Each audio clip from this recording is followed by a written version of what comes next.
One of my patrons sent me this very interesting picture, which has 13,440 likes. And as we can see, there is a group of men which are kneeling in front of crying women. And I was like, well, this is kind of interesting. Let's see what it's about. Apparently, every year, Fit for Service is in Sedona. And these two people guide us through a process where the men bow at the feet of women present. We bow for the thousands of years of disrespect and oppression of the feminine. We bow for our own unconscious participation in a system which has advantaged men. We bow for our own lapses and failures to acknowledge the divine feminine within and without. So there's a lot to unpack here. First of all, it's the unconscious participation in a system. They literally believe that the patriarchy is this grand arching conspiracy theory involving every man with the purpose of oppressing their sisters, their wives, and their daughters. But I hear that only right-wingers believe in conspiracies. Then you have this also interesting take, the divine feminine. So this is worship. I mean, I don't know how else to explain it. It's like worshiping someone because of how they were born. It's very similar to the aristocracy. Like worshiping the king. Well, actually not even that. Worshiping the pharaoh. Because the pharaoh is also part deity. After a few minutes with our heads in defeat, the women start to weep. So it's all an act. And then the tears flood into our eyes as we realize how deep the wounds run, burning at the stake deep. No right to vote deep. So the first thing that I notice is the misconception about rights to vote. Here in Europe, it's not like in the United States. Poor people didn't have a right to vote. So if you didn't own land, you couldn't vote. But there are women who owned land and they could vote. It was all about property. And again, it wasn't about men or women. It was just who owns stuff. The idea was that if you own something in your country, you have a deeper incline to defend it. So those were the people that were allowed initially to vote. But secondly, burning at the stake deep. I mean, it's only happened in Catholic nations. And while gruesome and horrible, it wasn't a widespread phenomenon. And we're talking about a time period where similar things happened to men.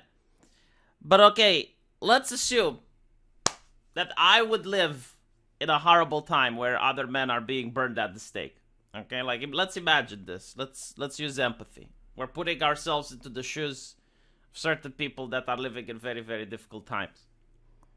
And you find out that hundreds of years after you die, people that have no connection, no experience with that time, they're going to enact this bizarre worshipping ritual.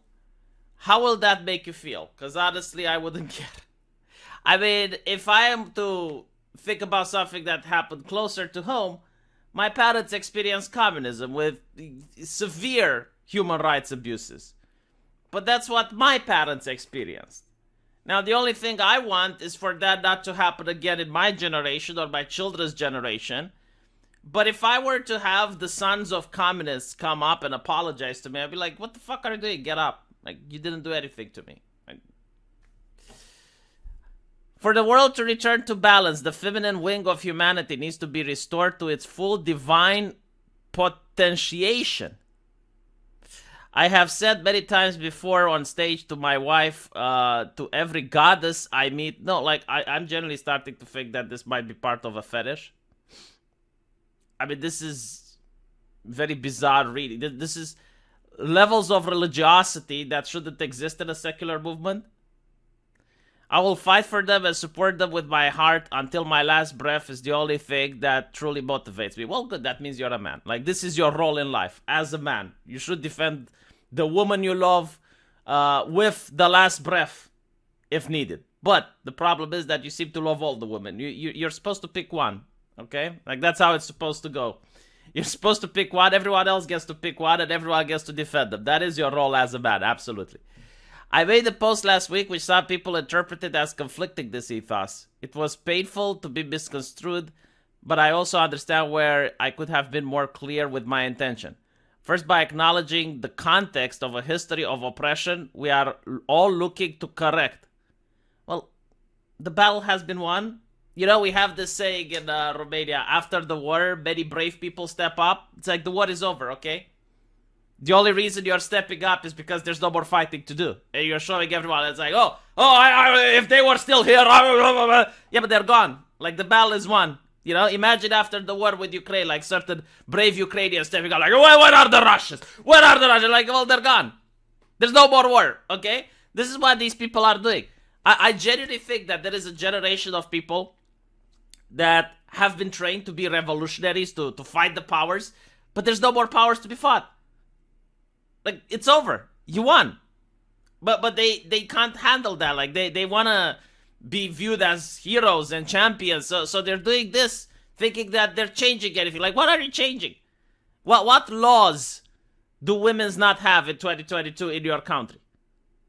There are certain countries in the world where women don't have the same rights as men, but I don't see you protesting and complaining in those countries.